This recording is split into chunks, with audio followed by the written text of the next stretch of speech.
أكبر نصاب في تاريخ كرة القدم، خدع الأندية والصحفيين والجماهير لأكتر من 20 سنة. مضى الأندية كبيرة جدا زي بوتافوجو وفلامينجو، صوره مالية الجرايد ومع نجوم كبار بحجم روماريو وبيبيتو. بس المصيبة ما لعبش ولا ماتش رسمي ولا جاب ولا جول. اللاعب اللي اشتغل العالم كله وبقى أسطورة وهمية، كارلوس كايزر. قبل ما نبدأ ما تنساش تعمل لايك وسبسكرايب ويلا بينا نبدأ. في سنة 63 في بورتو أليجري بالبرازيل بيتولد كارلوس هنريك رابوزو. الشكل شكل لعيب كورة، الهيئة هيئة مهاجم سفاح، جسم رياضي، لبقة في الكلام، وكان شبه أسطورة ألمانيا فرانس بيكنباور، واللي كان لقبه القيصر. فالقيصر على ما وصلت عندهم بقت كايزر. بس هو ما كانش شبهه لاعب، هو كان شبهه شكل بس، حاجه كده كريم نيدفيد، احمد رمضان، بيكهام، انت فاهم الفكره يعني. هو ما كانش شبه بيكنباور في اللعب ولا شبه اي لعيب تاني خالص.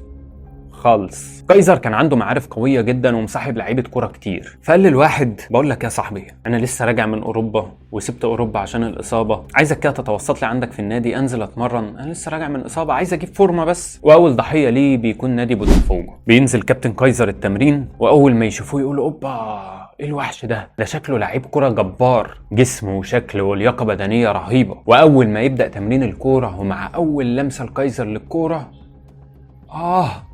دكتور بليز شد ويخرج من التمرين. كايزر كان مجتهد جدا، ولكن اجتهاده ده ما كانش في الكوره، كان عامل شبكه علاقات ولا اجدعها مخبر. كل ما يقرب من ماتش والمدرب يقول هيلعبه يمسك رجليه ويقول انا مصاب يا كابتن مش قادر العب والله. والنادي يقول لك الله، يقوموا باعتينه لدكتور النادي، وكايزر اصلا مظبط مع دكتور النادي، فالدكتور يضرب له احلى تقرير يقول له ايوه الكلام ده سليم، الراجل مصاب ومحتاج راحه، وصاحبنا يريح في البيت وياخد مرتبه على داير مليم. الراجل ده كان عنده حل لكل حاجه، يفضل طول السنه مصاب وبرضه يقنعهم يجددوا له. طب ازاي؟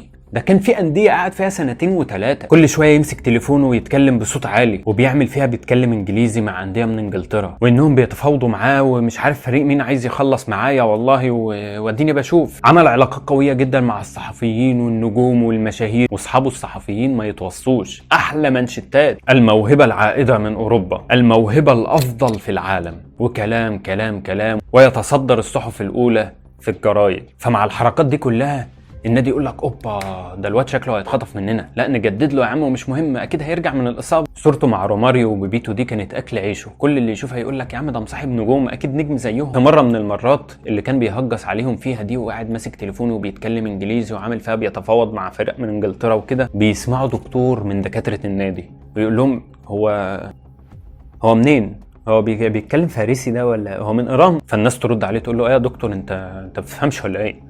ده احسن واحد بيتكلم انجليزي عندنا، ده الناس في انجلترا بيكلموه كل يوم والفرق هتموت وتمضيه. فالدكتور بيقول لهم انجليزي، يقول له خد تعالى بس افهمك حاجه، تعالى ايه اللي انت بتقوله ده؟ انا سمعت انجليزي كتير وقليل يا راجل، انا بفهم انجليزي الهنود في دبي، انما اللي انت بتقوله ده مش انجليزي خالص. فالدكتور بيقفشه، ويا ريت بيقفشه على قد ان هو بيعامل فيها بيتكلم انجليزي، ده التليفون اللي بيتكلم فيه كمان ما طلعش حقيقي، طلع تليفون لعبه. فبيضحك وبيعدي الموضوع وبيقول له يا دكتور ما تقفش على الواحده كده، انا بهزر معاهم وبعمل فيهم مقالب يعني، كل سنه وانت طيب يا دكتور. بيلف على شويه انديه كده في البرازيل، فاسكو دي جاما، فلامينجو، وبانجو، ويكرر نفس اللي بيعمله. يروح للنادي يقعد يقول لهم انا وانا وانا وانا وشوفوا اسمي في الجرايد وشوفوا وانا جاي من اوروبا وعامل. يمضي مع النادي، رجل يا كابتن مش قادر انزل التمرين، طيب ماشي روح اتعالج، يزور تقارير، يقبض مرتب، يقعد في البيت ومزاجه عالي، يخرج بالليل يقعد مع اصحابه المشاهير وبس كده. بيروح كارلوس نادي بانجو، ونادي بانجو ده رئيسه يقال انه كان من قيادات المافيا وقتها، فالرئيس راسه ألف سيف، انت لازم هتنزل الملعب. فبيبلغ المدرب بيقول له الواد ده لازم يلعب خلاص ما فيهاش كلام. فالمدرب بيجيبه بيقول له بص يا نجم النجوم، انا عارف انك لسه راجع من اصابه، بس معلش عشان خاطري نكمل بس السكور شيت، عشان انت شايف الفرقه كلها مصابه، هتكمل معانا السكور شيت وبس، هتفضل قاعد على الدكه طول الماتش. فكارلوس يقول لك طيب خلاص هعمل ايه بقى؟ فبيوافق وبيقعد على الدكه. يبدا الماتش، المدرب واقف كده عايز يعمل تبديل، يبص على الدكه، الله طب انا عندي مهاجم سفاح، انت يا ابني قوم سخن. كارلوس بيقوم وكان مرعوب وخايف جدا انه يتفضح، وهو بيسخن ودماغه شغاله ازاي يهرب من الموقف ده. فجاه الحكم بيصفر وبيطلع كارت احمر لكارلوس.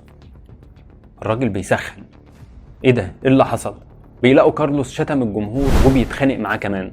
فالحكم لما شاف الموقف ده طرده. رئيس النادي اتجنن، قال لهم هاتوهولي على مكتبي حالا. رئيس النادي متعصب جدا، بيدخل كارلوس مكتبه، يخرج وهو مجدد له 6 شهور. كايزر لما دخل له المكتب قال له بص، انا سمعتهم بيشتموك وانا ما اقدرش اسمع شتمتك بوداني واسكت. الدم فرفع عروقي فرحت اتخانق معاهم. بعد فتره حس انه بدا يتهرش في البرازيل، فقال لك بس انا اطلع على اي نادي تاني اعمل الشويتين بتوعي على ما انهي مسيرتي. وفعلا بيروح فرنسا لفريق درجه تانية هناك. رئيس النادي بيشوف الصحافه كاتبه عليه ايه، يقول لك اوبا، ده احنا تعاقدنا مع اسطوره برازيليه حيه. هو ازاي اصلا وافق يجي يلعب معانا؟ بيجي النادي وفي اول تمرينه ليه الدنيا بتتقلب. الجمهور كله بيملى ملعب التمرين في انتظار الاسطوره الحيه كارلوس كايزر. كايزر بيدخل التمرين والجمهور كله مستنيه يقعد بقى ينطق الكرة ويعمل الحركات بتاعه التعاقدات الجديده وكده. فكايزر بيحس ان هو اتورط، ولكن في ثانيه دماغه تشتغل، يمسك كايزر كور التمرين ويقعد طق يشوط الكرة الاولى، طق يشوط الكرة الثانيه اللي الجمهور بياخدهم ويقول لك بس دي ذكرى من النجم الكبير.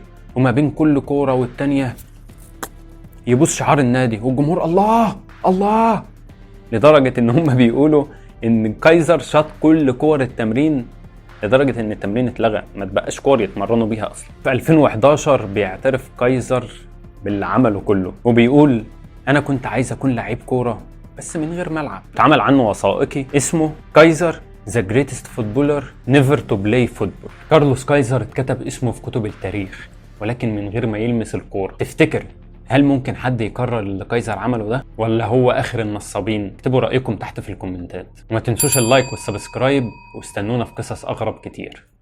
السلام عليكم.